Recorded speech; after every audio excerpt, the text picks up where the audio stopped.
Hello students, welcome back to my YouTube channel professor Shubham Tiwari. बात करने वाले हैं आज आपके हैशटैग नंबर 1 एफआई बैफ वाले बच्चे आप लोग का सिम 2 का ये कॉमन सा सब्जेक्ट है। एंड टीवाई बीएमएस वाले बच्चे आप लोग का सिम 6 में ये टॉपिक है सर आईएफएस मींस सब्जेक्ट है, टॉपिक नहीं सब्जेक्ट है आपका। IFS means innovative financial services.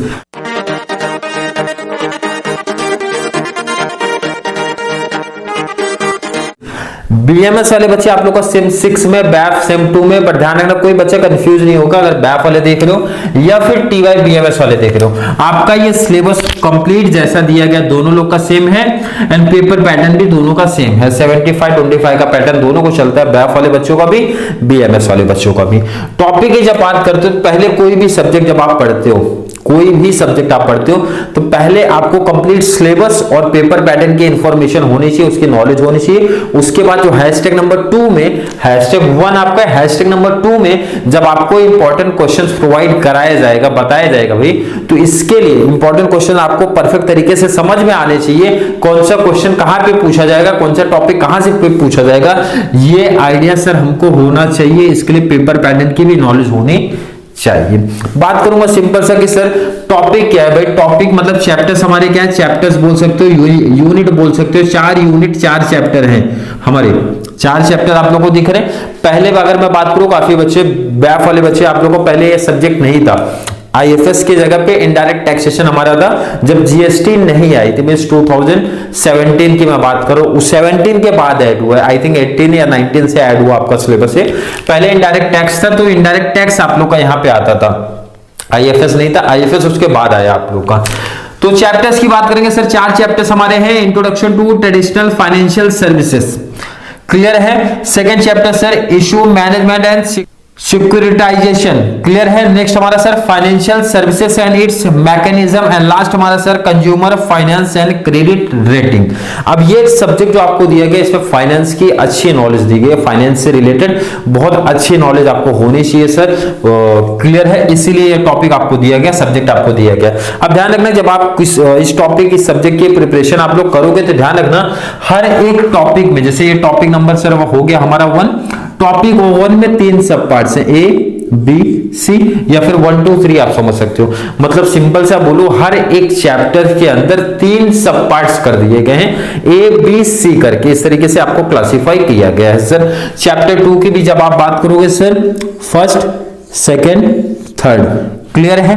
Third की बात करोगे sir first second and third clear है सर। नेक्स्ट बात करोगे सर 1 2 3 मींस 3 टॉपिक यहां पे भी दिए गए हैं। तो आपको एग्जाम में क्या करना है सर, तीनों टॉपिक प्रैक्टिस करने हैं क्या।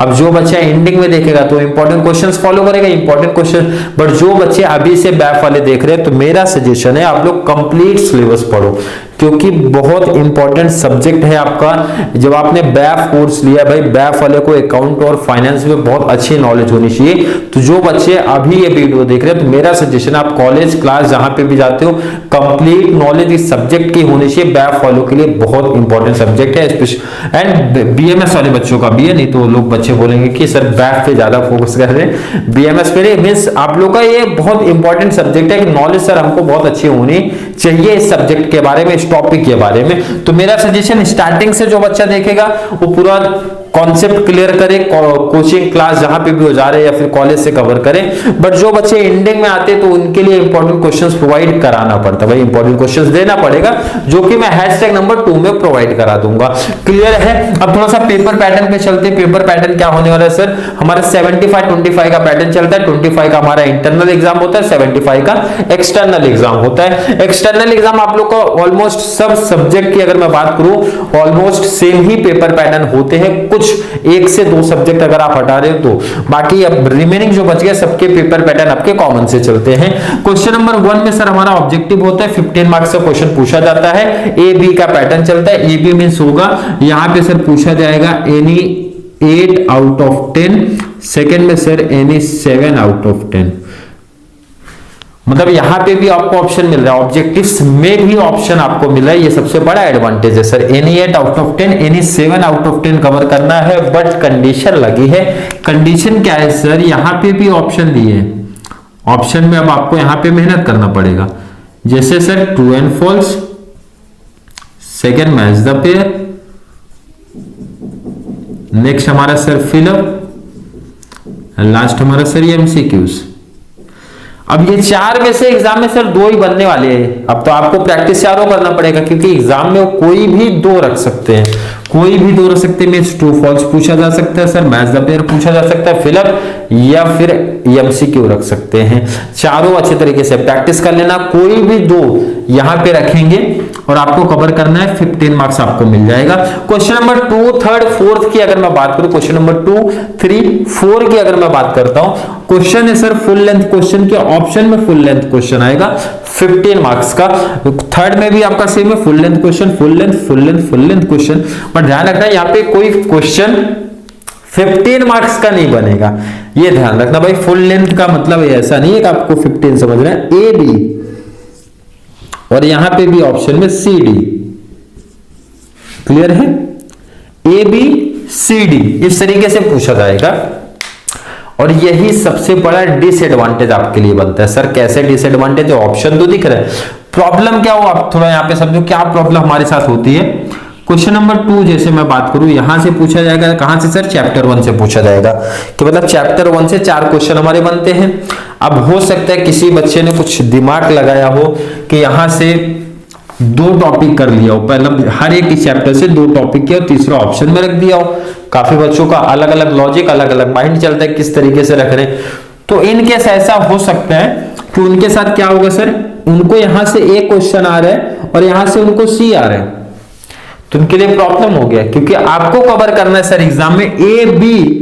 आपने यहां से अगर ए कवर किया तो यहां से कोई बच्चा सी नहीं कवर करेगा। सी अगर आपने कवर किया तो एग्जामिनर या तो ए का मार्क्स काउंट करेगा या फिर सी वाले का काउंट कर लेगा। ए सी दोनों का नहीं काउंट करने वाले हैं। आपने अगर यहां से ए कवर किया है तो यहां से आपको बी ही कवर करना पड़ेगा, आपने सी कवर किया तो आपको डी कवर करना पड़ेगा। मतलब ऐसा पॉसिबल नहीं है सर कि यहां से ए कवर हो, यहां से सी हो या फिर डी हो। ए है तो बी ही कवर करना पड़ेगा, सी है तो डी कवर करना पड़ेगा। तो प्रॉब्लम ये आ जाती है ना कि हो सकता है बहुत सारे स्टूडेंट्स के साथ में बोलता हूं होता है कि ए आ रहा है सर, डी आ रहा है, ए आ रहा है सर, सी आ रहा है, बी आ रहा है, डी आ रहा है। तो प्रॉब्लम हो गई कि ऐसा बन ही नहीं पा रहा है कि सर ए बी आ रहा है या फिर सी डी आ रहा है। एक क्वेश्चन हमारा परफेक्ट है, दूसरा सर परफेक्ट नहीं है, तो ये प्रॉब्लम होती है। अगर आपको ऐसा भी होता है कि ए बी सी 3 में से 2, तो भी बहुत बड़ा एडवांटेज आपको होता। जैसा बीकॉम वालों को रहता है उनका तो सिंपल सा, बच्चे फिर क्या करते, ए बी सी 3 में से 2 करो, तो बच्चे सीधा 3 टॉपिक में से एक टॉपिक हटा ही देते, क्योंकि एक क्वेश्चन बनता है। तो बच्चे एक टॉपिक को सीधा ऑप्शन में किए, 2 टॉपिक को अच्छे से कवर करके गए और इजीली उनको 2 टॉपिक में से 2 क्वेश्चन हमारे बन गए, कवर हो गया।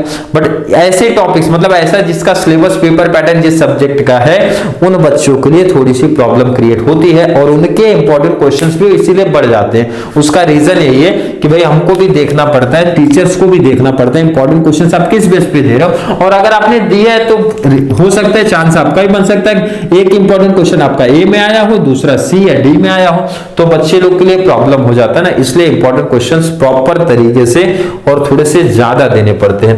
क्वेश्चन नंबर 3 कहां से पूछा जाएगा सर? चैप्टर 2 से पूछा जाएगा। क्वेश्चन नंबर 4 कहां से पूछा जाएगा सर? 3rd से पूछा जाएगा। क्वेश्चन नंबर 5 ध्यान रखना, ये कहां से पूछा जाएगा सर? 4th चैप्टर से, मींस 4th चैप्टर से पूछा जाएगा। बट इसका पैटर्न थोड़ा सा अलग है। आपको ए बी करना है, मतलब सर ए बी कवर कर लो, 8 मार्क्स का रहेगा, 7 का रहेगा या फिर 7.5, वो तो एग्जामिनर डिसाइड करेगा। क्लियर है? और यहाँ पे ऑप्शन में एनी 3 आउट ऑफ 5 है, एनी 3 आउट ऑफ 5 15 मार्क्स का, मतलब शॉर्ट नोट्स आप कवर कर सकते हो एनी 3 आउट ऑफ 5। और एक चीज ध्यान रखना, अब यहाँ पे कोई बच्चा अभी से दिमाग नहीं लगाएगा कि सर ये शॉर्ट नोट्स कहां से बनने वाले हैं, ये शॉर्ट नोट्स कहां से बने। तो कॉमन से ये तो 4 यूनिट है, तो 4 यूनिट से बनेगा, चारों यूनिट से ही बनने वाला है कि जो 4 चैप्टर्स आपको दिख रहे हैं चारों चैप्टर से बनेगा। तो सर अगर ये ए बी हटा दूं, मैं बच्चों के माइंड में क्वेश्चन आया ए बी हटा दूं, मतलब सर ये 4था चैप्टर अगर मैं हटा देता हूं तो भी तो हमारा कंप्लीट पेपर कवर हो जा रहा है। तो बट ऐसा चेंज करते हैं जैसा हुआ था किसके साथ सर? बीकॉम वाले बच्चों के साथ हुआ था। बीकॉम वाले बच्चों के साथ क्या हुआ था, उनका भी ऐसे ही पेपर पैटर्न था। ऐसे मींस पेपर पैटर्न जो डिफरेंट था वो बता रहा हूं। और प्रीवियस ईयर उन्होंने ऐसे ही पैटर्न पूछा था, जैसे मैंने आपको यहाँ पे प्रॉपर बताया। क्वेश्चन नंबर 2 से चैप्टर 1 लिए थे, 3rd से 2 लिए थे, 4th से 3rd लिए थे, 5th से 4 लिए थे। बट उन्होंने उस साल चेंज कर दिया पेपर पैटर्न। चेंज क्या कर दिया, ध्यान से देखो क्या चेंज किया और प्रॉब्लम क्या आई बच्चों के साथ। उन्होंने ए बी यहां रख दिया, उसको क्लियर है, ए बी यहां रख दिया और सी डी यहां रख दिया। अब ऑप्शन देखो यार, जो बच्चों के माइंड में था कि सर चैप्टर 3rd से ये भी रहेगा, चैप्टर 3rd से ये भी रहेगा, उन्होंने यहां पे चेंज कर दिया, चैप्टर 3rd रख दिया और चैप्टर यहां पे 4 रख दिया। और यहाँ के क्वेश्चंस उन्होंने दोनों बदल दिए मींस यहाँ पे सर 3rd हो गया, 4th हो गया। एक क्वेश्चन चैप्टर 3rd का रख दिया उन्होंने, एक का 4th रख दिया। तो बच्चों के लिए प्रॉब्लम, मतलब जो टारगेट था ना कि 100 मार्क्स का, बीकॉम का 100 मार्क्स का पेपर होता है, सर 100 मार्क्स का पेपर कवर होना चाहिए, तो कवर नहीं हो पाया। इसीलिए #1 में आप सिर्फ इतना फोकस रखो कौन सा क्वेश्चन का आएगा, वो #2 में प्रॉपर प्रीवियस ईयर के पेपर को एनालिसिस करते हुए आपको बताए जाते हैं। क्लियर है, तो उसके बेस पे आपको इंपॉर्टेंट क्वेश्चंस फॉलो करना है। क्लियर है, इंपॉर्टेंट क्वेश्चंस अभी से कोई बच्चे या फिर कॉलेज में आपके मिल रहे हैं तो ठीक है, क्योंकि आपका जो पेपर एग्जाम पेपर होता है आप लोग का कॉलेज डिसाइड कर रहे हैं। कॉलेज अगर कोई इंपॉर्टेंट क्वेश्चंस इंपॉर्टेंट आपको क्वेश्चंस प्रोवाइड करा दी तो वो फॉलो कर सकते हो आप। अदरवाइज अगर कंप्लीट सिलेबस आप लोग का कराया गया है तो यूनिवर्सिटी के बेस पे क्वेश्चंस आपको पूछे जाएंगे, यूनिवर्सिटी वाले लेवल पूछे जाएंगे।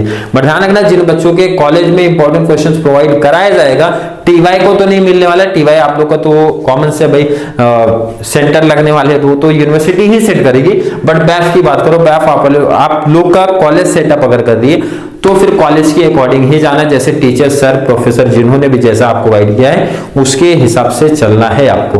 क्लियर है, आई होप यहां तक का कॉन्सेप्ट हर एक बच्चे का क्लियर है। फिर भी किसी बच्चे को थोड़ा सा भी डाउट कंफ्यूजन अगर क्रिएट हुआ होगा आज के लेक्चर में सिलेबस एंड पेपर पैटर्न में, कमेंट बॉक्स में ऐड कर सकता है। या फिर वीडियो थोड़ी सी भी हेल्पफुल लग रही है तो वीडियो को लाइक करना, अच्छे कमेंट ऐड करो, जितना ज्यादा पॉसिबल हो सके चैनल का लिंक शेयर करते रहो कॉमर्स सेक्शन वाले को, ताकि उनको भी इस चैनल के थ्रू बहुत सारा बेनिफिट्स मिलता रहे। तो चलिए मिलेंगे नेक्स्ट क्लास में, जहां पे हम लोग बात करेंगे अदर सब्जेक्ट के syllabus, paper pattern and important questions के बारे में। तब तक के लिए थैंक यू सो मच।